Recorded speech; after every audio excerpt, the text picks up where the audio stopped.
Movie की शुरुआत में हम एक सिटी को देखते हैं जहां पर सभी अपने काम में बिजी होते हैं। वहीं हम एक बूढ़े कपल को देखते हैं जो मिट्टी के खिलौने बना रहे होते हैं। वो मिट्टी से एक खूबसूरत से सेफ और एक प्यारी सी लड़की को बनाते हैं जिनका नाम वो नेथन और मे रखते हैं। उस मास्टर की पत्नी मे को देखकर बहुत खुश होती है, लेकिन तभी उनको हार्ट अटैक आता है जिससे वो नीचे गिरने लगती है और उनके हाथ से मे छूट जाती है और वो लुढ़कते हुए दरवाजे के पास चली जाती है। तभी कोई अनजान क्रिएचर मे को उठाकर वहां से ले जाता है। इधर मास्टर अपनी पत्नी की मौत हो जाने से पूरी तरह से टूट जाते हैं और वो खिलौना बनाना बंद कर देते हैं। अगले सीन में हम एक शॉप को देखते हैं जहाँ का शॉपकीपर सभी को खिलौने पर पानी डालकर दिखा रहा होता है। जहाँ शॉपकीपर के पानी डालने की वजह से सभी खिलौने का कलर चेंज हो जा रहा था। ये देखकर सभी बहुत खुश होते हैं, लेकिन वो नेथन के ऊपर पानी नहीं डालता है। ये देखकर एक लड़की उससे पूछती है कि क्या इस पर पानी डालने से इसका भी कलर चेंज हो जाएगा, और वो उस पर पानी डालने ही वाली होती है कि तभी शॉपकीपर उसे रोक देता है और उससे नेथन को लेकर दूर रख देता है और कहता है कि इसे टच मत करो, ये बहुत मूल्यवान है। ये उस मास्टर के द्वारा बनाया गया लास्ट खिलौना था। बेशक ये अपना कलर चेंज नहीं कर सकता है और उन्हें समझ नहीं आ रहा कि आखिर ऐसा क्यों होता है, और इस वजह से वो इसे बेच भी नहीं सकते। इसके बाद हम रात का समय देखते हैं जहाँ पर सभी खिलौने जिंदा हो जाते हैं और सभी अपनी अपनी सुंदरता और पानी डालने पर रंग बदलने की काबिलियत की बड़ाई कर रहे होते हैं। लेकिन यहाँ पर नेथन चुप होता है क्योंकि उसके पास पानी डालने पर कलर चेंज करने की काबिलियत नहीं होती है। और जब बाकी के खिलौने नेथन से उसके पावर के बारे में पूछते हैं तो वो बातें बनाने लगता है। इसके बाद ये लोग खूब मस्ती करते हैं और इसी दौरान एक बार नेथन पीछे से आकर सबको डरा देता है, जिससे सभी लोग उस पर बहुत गुस्सा करते हैं और वो वहाँ से चले जाते हैं। यहाँ पर नेथन कहीं ना कहीं अपने कलर ना चेंज कर पाने की वजह से बहुत दुखी होता है और वो खिड़की पर आकर बैठ जाता है, जहाँ पर उसका फ्रेंड रेड पिगी भी आता है और वो नेथन को समझाता है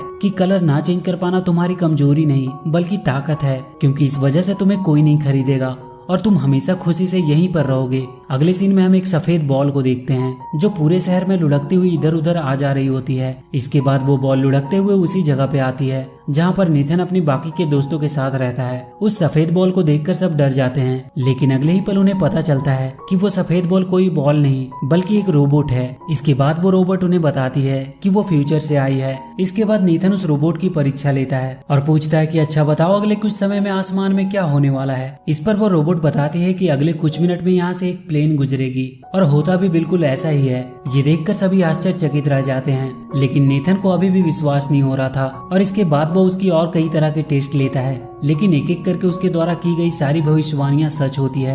ये देखकर नेथन को भी पूरा विश्वास हो जाता है कि वो रोबोट सचमुच फ्यूचर से आई है। इसके बाद वो उस रोबोट से अपने कलर ना चेंज कर पाने की वजह पूछता है, लेकिन वो इस सवाल का जवाब नहीं दे पाती है और वो नेथन को बताती है कि शायद इसका जवाब फ्यूचर में उस जगह जाने पर मिल सकता है जिस समय तुम्हें बनाया गया था।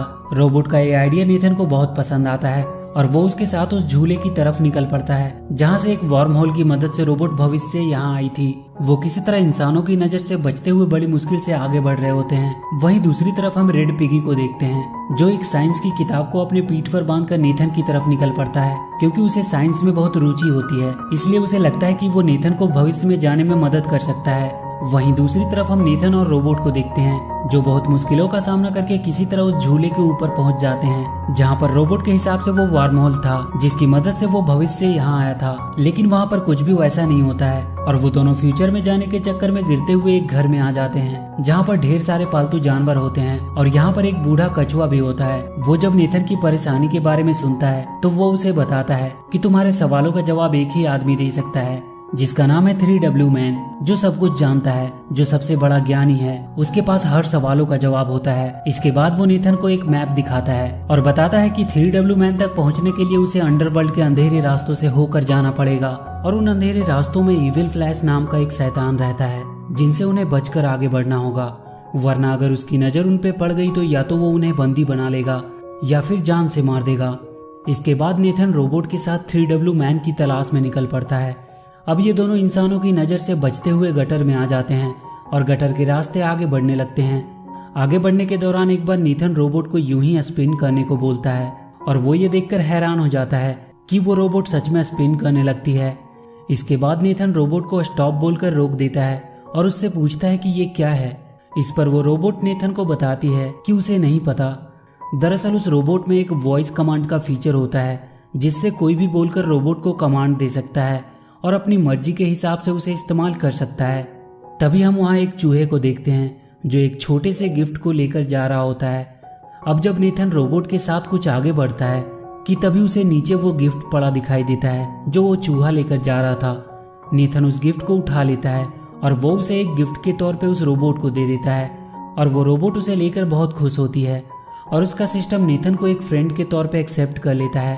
अब जब वो लोग आगे बढ़ रहे होते हैं कि तभी उन्हें महसूस होता है कि कोई भारी चीज उनकी तरफ तेजी से बढ़ रही है और अगले ही पल ये देखते हैं कि पानी की एक बहुत बड़ी लहर इनकी तरफ तेजी से बढ़ रही है। ये देखकर नेथन एक लटकती हुई सीढ़ी पर चढ़ जाता है और वो रोबोट भी अपनी जान बचाकर भाग रही होती है कि तभी उसके हाथ से नेथन द्वारा दिया गया गिफ्ट छूटकर नीचे गिर जाता है और रोबोट अपनी जान की परवाह किए बिना उस गिफ्ट को उठाने जाती है। इसके बाद ये लोग किसी तरह बहुत मुश्किल से अपनी जान बचा पाते हैं। इसके बाद नेथन उस रोबोट से पूछता है कि तुमने अपनी जान की बाजी लगाकर उस बेकार से गिफ्ट को क्यों उठाया। इस पर रोबोट बताती है क्योंकि वो उसका दोस्त है। यहाँ पर हमें पता चलता है कि रोबोट नेथन को अपना कितना बड़ा फ्रेंड मानती है। इसके बाद हम उसी रेड पिगी को देखते हैं जो अब भी अपनी पीठ पर बुक लेकर आगे बढ़ने की कोशिश कर रहा होता है और जब वो एक गटर के पास पहुंचता है तो वो उसकी गहराई और अंधेरे को देखकर उसे वार्म होल समझने लगता है। इसके बाद हम रोबोट और नेथन को देखते हैं जिन्हें गटर में दो चूहे मिलते हैं जो इन दोनों को डराने की कोशिश करते हैं। इनमें से एक पतले चूहे का नाम सिकी और मोटे चूहे का नाम गिकी होता है और जब उन्हें पता चलता है कि ये दोनों 3W मैन को ढूंढ रहे हैं तो वो उनसे कहते हैं कि उन्हें पता है कि 3W मैन कहाँ रहता है और वो इन दोनों को अपने साथ ले जाते हैं। इसके बाद वो दोनों इन्हें बेवकूफ़ बनाकर अपने बॉस के पास ले जाते हैं जहाँ पर बहुत से चूहे होते हैं जो एक बेहतर लाइफ जी रहे होते हैं। ये सब देखकर नेथन पूरी तरह से हैरान हो जाता है। इसके बाद ये दोनों चूहों के बॉस के पास जाते हैं जहाँ पर बहुत सी कीमती और ऐतिहासिक चीजें रखी होती है और जब ये दोनों चूहों के बॉस को देखते हैं तो पूरी तरह से डर जाते हैं क्योंकि ये कोई और नहीं बल्कि इविल फ्लैश होता है जो खिलौनों को या तो मार देता है या तो कैद कर लेता है क्योंकि उसे खूबसूरत चीजों को कलेक्ट करने का बहुत शौक होता है। इसके बाद फ्लैश रोबोट को कहता है कि तुम हो एक ब्रांड न्यू रोबोट। ये सुनकर रोबोट उससे पूछती है कि क्या तुम मुझे जानते हो। इस पर फ्लैश बोलता है कि हाँ वो उसे जानता है। इसके बाद हम फ्लैशबैक का सीन देखते हैं जहाँ पर सिकी और गिकी एक लैब में चोरी करने जा रहे होते हैं जहाँ पर एक वैज्ञानिक अपने असिस्टेंट की मदद से उस सफेद रोबोट को बना रहा होता है और वहीं पे सिकी और गिकी की गलती की वजह से वो रोबोट अपनी जगह से हट जाता है और लुढ़कते हुए इधर उधर जाने लगता है जिसे देखकर वैज्ञानिक अपने असिस्टेंट के साथ उसे पकड़ने की कोशिश करता है। और एक ऐसा समय आता है जब बाहर का गेट बंद होने की वजह से रोबोट बाहर नहीं जा पाती और वैज्ञानिक उसे पकड़ लेते हैं लेकिन तभी उनका गार्ड गलती से दरवाजा खोल देता है जिससे रोबोट वहां से निकल जाती है और वैज्ञानिक उसे पकड़ नहीं पाते हैं। ये देखकर वैज्ञानिक का असिस्टेंट गार्ड को उसकी नौकरी से निकाल देता है क्योंकि उसी के दरवाजा खोलने की वजह से उसका रोबोट वहां से भाग गई होती है। और यहाँ पर हमें पता चलता है कि वो रोबोट कोई भविष्य से नहीं आई होती है बल्कि वो एक लैब में बनी होती है। इसके बाद इविल फ्लैश नेथन से कहता है कि तुम तो मेरे किसी काम के नहीं हो क्योंकि तुम्हारे पैर पे एक सिग्नेचर है और तुम एक डुप्लीकेट खिलौने हो। ये सुनकर रोबोट कहती है कि नहीं तुम झूठे हो, नेथन डुप्लीकेट नहीं बल्कि ओरिजिनल है क्योंकि सिग्नेचर हमेशा ओरिजिनल चीजों पर होता है। ये सुनकर फ्लैश अपने सबसे खूबसूरत कलेक्शन को उनके सामने पेश करता है जो कोई और नहीं बल्कि मे होती है। और यहीं पे हमें पता चलता है कि जब मे बूढ़ी औरत के हाथ से छूटकर दरवाजे के पास चली गई थी तो उसे वहां से चुराकर ले जाने वाला कोई और नहीं बल्कि फ्लैश ही था। मे को देखकर नेथन उसे बताता है कि मास्टर ने उन्हें साथ में बनाया था और वो दोनों साथ ही रहा करते थे, लेकिन मे इस बात से इनकार कर देती है और वहीं फ्लैश नेथन को मारने के लिए आगे बढ़ता है। लेकिन तभी वो रोबोट नेथन और मे को उठाकर वहां से भागने लगता है। फ्लैश और उसके बाकी के चूहे उन्हें रोकने की पूरी कोशिश करते हैं लेकिन वो ऐसा करने में असफल रहते हैं। और एक ऐसा समय आता है जब रोबोट नेथन और मे को लेकर वहां से बाहर निकलने ही वाली होती है कि तभी अचानक से फ्लैश रोबोट पर हमला कर देता है जिससे मे उसके हाथों से छूटकर नीचे गिर जाती है जिसे फ्लैश के लोग कैद कर लेते हैं और नेथन गटर के गहरे पानी में गिर जाता है। इसके बाद रोबोट और फ्लैश के बीच में एक खतरनाक फाइट होती है जिसमें रोबोट फ्लैश को बहुत बुरी तरह मारती है। ये देखकर फ्लैश हार मान लेता है और उस रोबोट को रुकने को कहता है और वहां से वापस चले जाने को कहता है। फ्लैश की बातें सुनकर रोबोट का वॉइस कमांड मोड एक्टिवेट हो जाता है और वो वहां से सीधे उस लैब की तरफ निकल पड़ती है। ये देखकर फ्लैश बहुत खुश होता है और वो समझ जाता है कि रोबोट को कैसे कंट्रोल करना है। दूसरी तरफ हम नेथन को देखते हैं जो पानी के अंदर डूबता चला जा रहा होता है। इसके बाद हम रोबोट को देखते हैं जो सीधे लैब में पहुंच जाती है। रोबोट को वापस देखकर वैज्ञानिक बहुत खुश होता है। इसके बाद उस रोबोट के सामने एक आर्टिफिशियल इंटेलिजेंस विजिबल होता है जो रोबोट को उसके बनने की वीडियो क्लिप्स दिखाता है। इसके बाद वो रोबोट उस एआई से पूछती है कि क्या उसकी तरह और भी रोबोट है जो वॉइस कमांड को फॉलो करती है।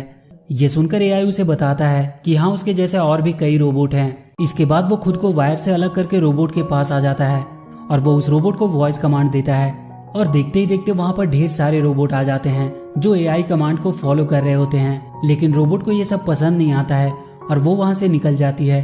इसके बाद हम रेड पिगी को देखते हैं जिसे सिकी और गिकी किडनैप कर लेते हैं। उधर नीथन अभी भी पानी के अंदर फंसा होता है कि तभी वहाँ पर एक चमकीली मछली आती है, लेकिन अगले ही पल वो मछली वहाँ फंस जाती है जिसे नीथन आजाद कर देता है।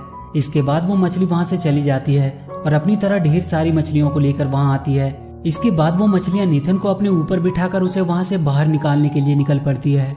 दूसरी तरफ हम रेड पिगी को देखते हैं जो फ्लैश के सामने खड़ा होता है।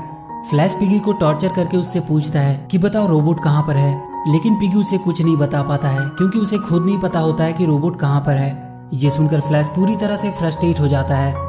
दूसरी तरफ हम नीथन को देखते हैं जो मछलियों की मदद से पानी के बाहर निकल जाता है, लेकिन तभी एक बड़ा सा चूहा नीथन पर हमला कर देता है और नीथन वहाँ एक गहरी खाई में गिरने लगता है। लेकिन तभी वहाँ पर वो रोबोट आकर उसे बचा लेती है। उसके बाद रोबोट और उस चूहे में फाइट होना शुरू हो जाती है, लेकिन बहुत जल्द ही वो चूहा हार मान लेता है और वहाँ से भाग जाता है। इसके बाद नीथन रोबोट को अपने साथ चलने और फ्लैश से लड़ने को कहता है, लेकिन रोबोट मना कर देती है क्योंकि वो जान गई होती है कि अगर वो फ्लैश से लड़ने जाएगी तो फ्लैश वॉइस कमांड देकर उसे अपने कंट्रोल में कर लेगा। इसके बाद ये दोनों 3W मैन की तलाश में निकल जाते हैं और लगातार रास्ते में पड़ने वाली बाधाओं को पार करते हुए आगे बढ़ रहे होते हैं। तभी इन्हें कुछ टॉयज दिखाई देते हैं जो 3W मैन की तरफ जा रहे होते हैं। दरअसल आज 3W मैन का बर्थडे होता है और आज वो किसी एक के सवालों का जवाब देगा, इसीलिए सभी अपने सवालों को लेकर 3W मैन के पास जा रहे होते हैं। नीथन और रोबोट भी उन्हीं के साथ निकल पड़ते हैं और उस जगह पे पहुंचते हैं जहां पर 3W मैन रहता है। वहां पर मेढकों की एक टोली होती है जो कहता है कि एक बार में एक ही अंदर जा सकता है। इसके बाद एक बड़ी सी छिपकली अंदर जाती है, लेकिन अगले ही पल वो बुरी तरह से मार खाकर वापस आती है। इसके बाद जितने भी लोग अंदर जाते हैं मार खाकर वापस आते हैं। इसके बाद रोबोट अंदर जाती है और बहुत समय बीतने के बाद भी वो वापस नहीं आती है। ये देखकर नीथन दौड़ता हुआ अंदर जाता है और वो देखता है कि वहां पर बहुत से मेढक होते हैं जिन्होंने रोबोट को जकड़ कर रखा होता है। ये देखकर नीथन अपनी जान पर खेलकर उन मेढकों से लड़ने लगता है और बहुत मुश्किल से किसी तरह उस रोबोट को उन मेढकों से आजाद कराता है। इसके बाद वो दोनों 3W मैन के पास पहुंचते हैं, लेकिन यहाँ पर कोई इंसान या जानवर नहीं बल्कि एक कंप्यूटर होता है जिस पर टाइप करके लोग अपने सवालों का जवाब जानते हैं। अब जब नीथन अपने सवालों को टाइप कर ही रहा होता है कि तभी वहां पर सिकी और गिकी अपना खौफ दिखाने के लिए वहां की एक बिल्ली को बता देते हैं कि वो फ्लैश के आदमी हैं। फ्लैश का नाम सुनते ही वहां पर भगदड़ मच जाती है और सारे टॉयज इधर उधर भागने लगते हैं और इसी भागम भाग में पुल टूट जाता है और वो रोबोट एक बड़ी सी चीज पर आकर गिरती है जिससे वो ऑफ हो जाती है। तभी कमरे का दरवाजा खुलता है और यहाँ पर वही गार्ड आता है जिसके दरवाजा खोलने की वजह से वो रोबोट लैब से भागी होती है। दरअसल ये जगह उस गार्ड का कमरा होता है जिसे सब 3W मैन कह रहे थे वो उसका कंप्यूटर होता है। इसके बाद वो रोबोट को उठाकर वहां से ले जाता है और वो उसे ठीक करने की कोशिश करता है, लेकिन तभी उसका कुरियर वहां आ जाता है और वो अपनी डिलीवरी लेने बाहर चला जाता है। इसी मौके का फायदा उठाकर नीथन रोबोट को लेकर वहां से निकल जाता है और जब वो रोबोट के पास दुखी होकर बैठा होता है कि तभी कुछ बच्चे गलती से वहां पर मौजूद बड़े से झूले को स्टार्ट कर देते हैं और जब ये सब डीएक्टिवेट पड़ी रोबोट की आंखों में पड़ती है तो वो एक्टिवेट हो जाती है क्योंकि नीथन ने जो वो गिफ्ट रोबोट को दिया होता है उसमें भी एक झूला होता है जिससे वो रोबोट इमोशनली जुड़ी होती है। रोबोट को एक्टिवेट देखकर नीथन बहुत खुश होता है। इसके बाद नीथन रोबोट को ऑफ करके उस गार्ड के रूम में रख देता है और वहां से फ्लैश से अपने साथियों को छुड़ाने के लिए निकल पड़ता है क्योंकि वो नहीं चाहता था कि उसकी वजह से एक बार फिर से उस रोबोट की जान खतरे में पड़े। इसके बाद नीथन सीधे उन चमकीली मछलियों के पास पहुंच जाता है और वो उनके साथ मिलकर फ्लैश के ऊपर हमला कर देता है। सबसे पहले वो गटर का पूरा पानी खोल देते हैं जिससे फ्लैश का पूरा साम्राज्य पानी में डूबने लगता है। इसके बाद नीथन मे और अपने बाकी के दोस्तों को पिंजरे से आजाद कर देता है और उन्हें लेकर वहां से निकल जाता है, लेकिन इससे पहले कि वो मे को लेकर वहां से निकल पाता वहां का वाटर लेवल कम हो जाता है और वो पानी के एक भंवर में फंस जाते हैं और वो उसमें डूबने ही वाले होते हैं कि तभी वहां पर वो रोबोट आ जाती है जो नीथन और मे को बचाकर वहां से ले जाती है। फ्लैश के चंगुल से आजाद होकर नीथन के दोस्त बहुत खुश होते हैं। इसके बाद नीथन मे और रोबोट के साथ मास्टर के घर पे आ जाता है और जब वो मास्टर के खिलौने बनाने की भट्टी में से होते हुए अंदर जा ही रहे होते हैं कि तभी वहां पर फ्लैश आ जाता है। फ्लैश को देखकर रोबोट उसे मारने के लिए आगे बढ़ती है, लेकिन फ्लैश रोबोट को वॉइस कमांड देकर अपने कंट्रोल में कर लेता है और वो उस रोबोट से ही नीथन और मे पर हमला करवाने लगता है। और एक ऐसा समय भी आता है जब रोबोट नीथन और मे को मारने वाली होती है कि तभी उसके अंदर रखा वो गिफ्ट जो नीथन ने रोबोट को दिया था वो रोबोट के अंदर से निकलकर बाहर आ जाता है। और जब रोबोट की नज़र उस गिफ्ट पर पड़ती है तो उसके अंदर बदलाव होना शुरू हो जाता है और देखते ही देखते वो वॉइस कमांड से खुद को आज़ाद कर लेती है। इसके बाद वो वॉइस कमांड की प्रोसेस करने वाली चिप को तोड़ देती है और उसके बाद वो फ्लैश को बुरी तरह से मारती है।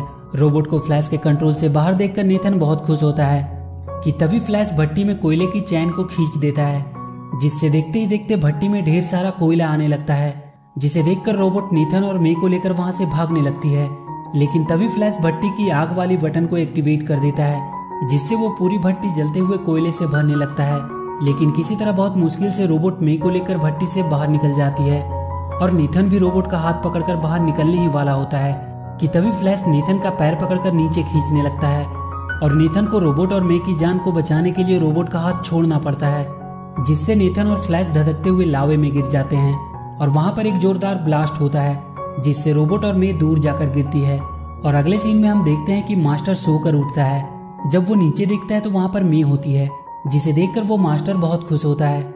इसके बाद वो देखते हैं कि उनकी भट्टी का दरवाजा टूटा हुआ है और जब वो अंदर हाथ डालकर देखता है तो वहां पर नीथन होता है जो बिल्कुल काला पड़ गया होता है। इसके बाद वो मास्टर नीथन को पोंछकर साफ कर देता है और उसके बाद वो एक सफेद चमकता हुआ रियल सेफ लग रहा था। ये देखकर वो बहुत खुश होता है क्योंकि फाइनली उसका भी कलर चेंज हो गया था। इसके बाद वो दोनों रोबोट के पास जाते हैं जहाँ पर वो टूटी पड़ी होती है। तभी कुछ बच्चे उसे उठाकर गार्ड के पास लाते हैं और वो गार्ड उसे बनाकर फिर से पहले जैसा कर देता है। और जब रोबोट नीथन को देखती है तो वो बहुत खुश होती है। और इसी के साथ ये मूवी यहीं पे खत्म हो जाती है। तो वीडियो अगर अच्छी लगी हो तो please do like and share the video.